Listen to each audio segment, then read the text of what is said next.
What if I told you the largest pyramid in Egypt isn't the one you think? And what if I told you it's not even standing anymore?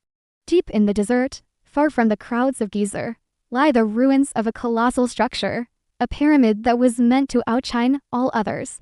This is the story of the last pyramid of Djedefre, a pharaoh whose ambition was as vast as the Sahara itself, but whose legacy is now just a pile of rubble. Why was it destroyed? Was it a family feud, a curse, or something far more mysterious? Join me as we journey to the desolate plateau of Abu Rawash to uncover the secrets of Egypt's forgotten wonder. Most people know the names Khufu, Khafre, and Menkaure, the builders of the iconic Giza pyramids. But what about Djedefre? He was the son and successor of Khufu, the builder of the Great Pyramid. Logically, his pyramid should have been the next grand project. And it was, but not at Giza. Djedefre chose a new, commanding location, a high plateau at Abu Rawash, about 5 miles north of Giza. From this vantage point, his pyramid would have dominated the skyline, visible from miles away, even reflecting the sun like a brilliant star. So what happened? When archaeologists first began excavating the site in the early 1900s, they were baffled. They found a massive, square base cut deep into the bedrock, surrounded by heaps of red granite and limestone fragments. The sheer scale of the foundation trench was staggering.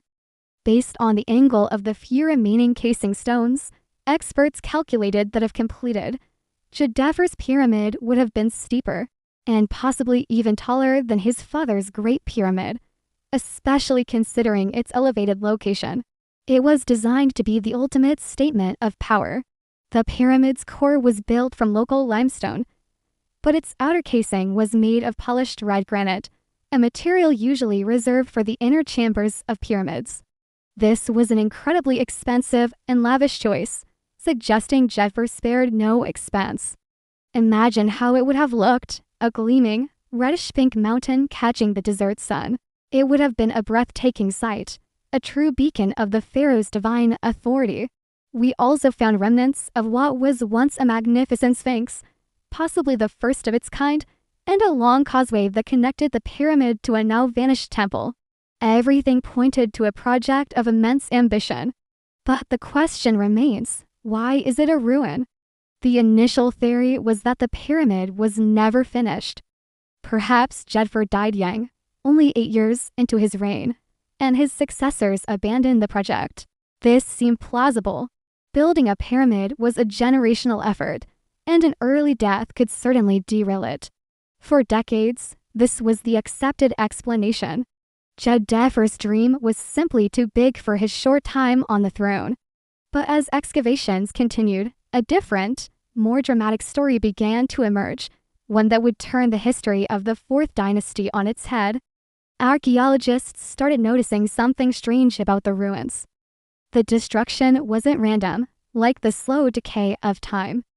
It looked deliberate. There were signs of systematic dismantling. Stones weren't just crumbling, they were quarried away, carted off for other projects centuries later, particularly during the Roman period. The Romans were notorious for recycling ancient monuments to build their own cities and forts. The red granite from Djedefre's pyramid was a prime target. So, part of the destruction was simply due to later civilizations plundering the site for building materials. It was a common fate for many ancient structures. However, this doesn't explain everything. The plundering by the Romans accounts for the loss of the outer casing, but what about the core? The level of destruction seemed to Pharaoh too personal. This led to a darker theory, a family feud. Some Egyptologists proposed that Djedefre was an unpopular ruler, perhaps even a usurper. The story goes that after his death, his half-brother Khafre, the builder of the second pyramid at Giza, took the throne and sought to erase Djedefre's legacy. In this version of events, Khafre ordered his brother's pyramid to be torn down, a symbolic act of damnatio memoriae, the condemnation of memory. This theory was fueled by the fact that Djedefre broke with tradition by not building at Giza. Was this a sign of a rift in the royal family? Did he move to Abu Rawash to distance himself from his relatives? The idea of a bitter sibling rivalry, a pharaoh-on-pharaoh act of vengeance, is certainly compelling. It paints a picture of a dynasty torn apart by jealousy and ambition, with the pyramids themselves as the battleground for their legacies. For a while, this story of betrayal became the leading explanation for the pyramids' ruin. It was a tale worthy of a Hollywood epic. But was it true? The evidence was circumstantial at best, and a new discovery was about to challenge everything we thought we knew. The breakthrough came from the boat pit next to the pyramid. Much like his father Khufu, Djedefre had a solar boat buried for his journey into the afterlife. While excavating this area, archaeologists found thousands of fragments of statues. These weren't just any statues, they were statues of Djedefre himself, his wives, and his children. And they had been intentionally smashed to pieces. This seemed to be the smoking gun for the family feud theory. Someone wanted to destroy every image of Djedefre. Who else but a rival successor like Khafre? But as the fragments were painstakingly pieced back together, a more nuanced picture appeared. Yes, the statues were destroyed, but when? The style of destruction and the context in which they were found didn't nearly align with the reign of Khafre. In fact, there was evidence that Djedefre's cult, the religious following dedicated to a deceased pharaoh, continued for many years after his death. If Khafre had tried to erase his memory, it's unlikely this cult would have been allowed to flourish.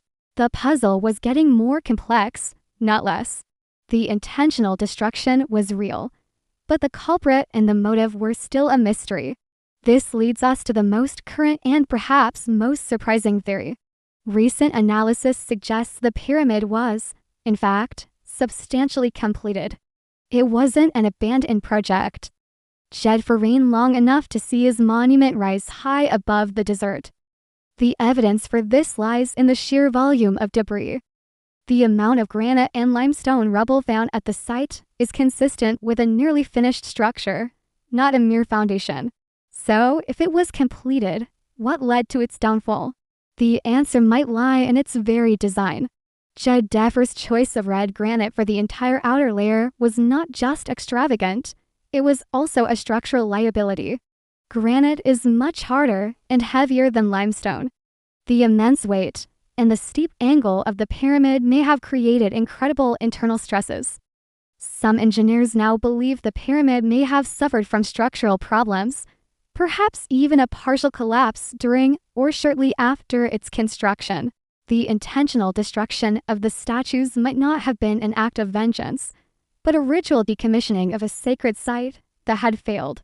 A failed pyramid would have been a terrible omen, a sign that the pharaoh had lost favor with the gods. Tearing it down might have been seen as a necessary religious act to restore cosmic balance, or mat. So what do we have? A pyramid that was once a shining red jewel on the horizon, possibly taller than the Great Pyramid.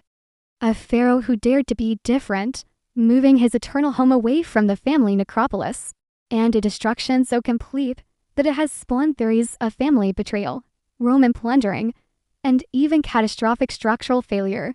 The story of Djedefre's pyramid is a powerful reminder that history is not set in stone.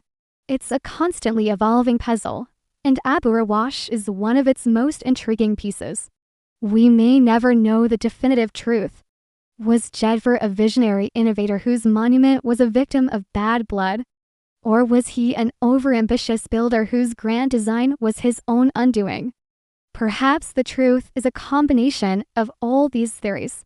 What is certain is that the forgotten pyramid of Abu Rawash holds one of ancient Egypt's greatest secrets. The silent ruins challenge us to look beyond the famous pyramids of Giza and to appreciate the complex, often brutal, and deeply human stories behind these stone mountains. The sand still holds its secrets, waiting for the next discovery to rewrite history once again. Thank you for joining me on this journey into Egypt's past. If you found this mystery as fascinating as I do, make sure to like this video, subscribe to the channel, and hit the notification bell so you don't miss our next adventure into the unknown. What do you think happened to Djedefre's pyramid? Let me know your theory in the comments below. See you next time.